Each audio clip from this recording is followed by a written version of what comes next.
So what if I told you that the President of the United States has the legal power to deploy the military against Americans, right here on US soil, without asking Congress first? We're talking no declaration of war, no emergency vote, and get this, no time limit. This isn't some conspiracy theory, it's actual law, and it's called the Insurrection Act. So let's just get right to the core question. Can a US president actually use the armed forces to police their own citizens? Now, most of us probably have a gut reaction to that, a feeling about what the answer should be. And that gut reaction is usually a firm no, right? I mean, we have this long-held American tradition of keeping the military and civilian law enforcement separate. It's even written down in a law called the Posse Comitatus Act, which generally forbids using federal troops as a domestic police force. But, and this is a really big but, the real answer is yes. There is a massive, powerful exception to that rule, one that completely flips the script when a crisis hits. That exception is called the Insurrection Act. And it's not just one law, it's actually a whole collection of laws passed over nearly 100 years. What it does is grant the president the authority to deploy the US military at home to deal with things like insurrection, rebellion, or a total breakdown of civil order. Now, to understand why a power like this even exists, you have to look back at its history. Because for a long time, the Insurrection Act wasn't seen as a threat to liberty. It was seen as a tool to save the nation. And just look at the range of uses here. It's pretty wild. In 1871, it was used to crush the Ku Klux Klan and protect Black Americans.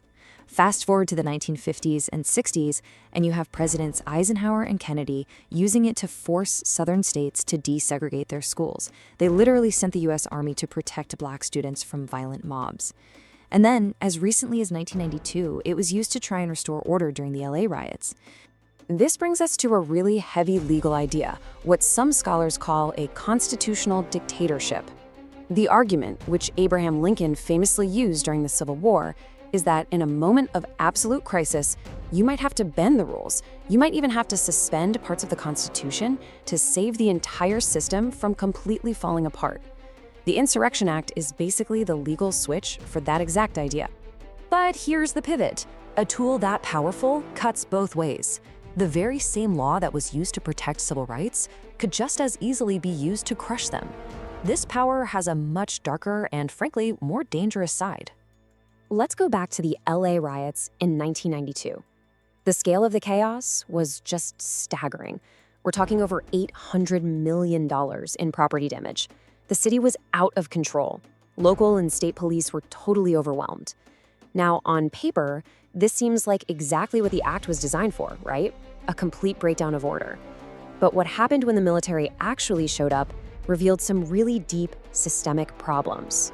And this right here illustrates the core danger perfectly. Soldiers are not police officers, they're trained for war. During the riots, there was a moment where a police officer yelled, "Cover me," to a group of Marines. Now, in policing, that means watch my back, be ready. But in the military, cover me means lay down suppressive fire. The Marines, doing exactly what they were trained to do, fired over 200 rounds into a building. By sheer luck, no one was killed, but it's a terrifying example of how fast things can go wrong. A big part of the problem isn't just how the law is used, but how it's written. You see, it hasn't really been updated in over 150 years, and it's filled with this dangerously vague, old-fashioned language that is just ripe for abuse. Take a look at this term right from the act, unlawful combinations. I mean, what does that even mean today? Is that an armed mob? Is it a massive protest? Could a president argue it's a group of political opponents organizing online? The law never says. So a president could potentially interpret it to mean almost anything they want it to. Okay, so this is the crucial part. Who gets to decide when to flip that switch? Well, according to a Supreme Court ruling from way back in 1827, the president does. And that decision is considered conclusive. For the most part, the courts have signaled they won't second-guess the president's call. You end up with this immense power with almost no checks on it. So all of this has led to a pretty strong consensus among legal experts, from both the left and the right.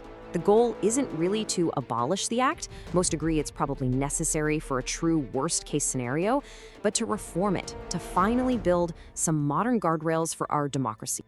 So, who can actually fix this? The answer is Congress. See, the Constitution originally gave Congress the power to call up the militia. The Insurrection Act was just Congress handing off, or delegating, that power to the president. And as legal scholars will tell you, what Congress gives, Congress can also regulate. So what would a safer system actually look like?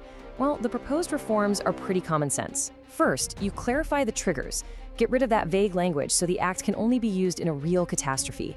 Second, you add a time limit, say 30 days, and if you need more time, you have to get Congress to approve it. And finally, you require the president to actually consult with and report to Congress so one person can't act completely in the dark. And this really gets to the heart of it all. As it stands now, the law basically relies on us just hoping that every president from now until forever will be responsible and restrained. But a system of laws shouldn't be a gamble on the character of a single person. It has to be built on clear rules and real checks and balances. So we're left with this fundamental question. Is the Insurrection Act a necessary failsafe? The last line of defense when everything else falls apart? Or is it an ancient, unchecked power? A loaded weapon, legally pointed right at the American people? The answer probably depends on whether we choose to finally define its limits.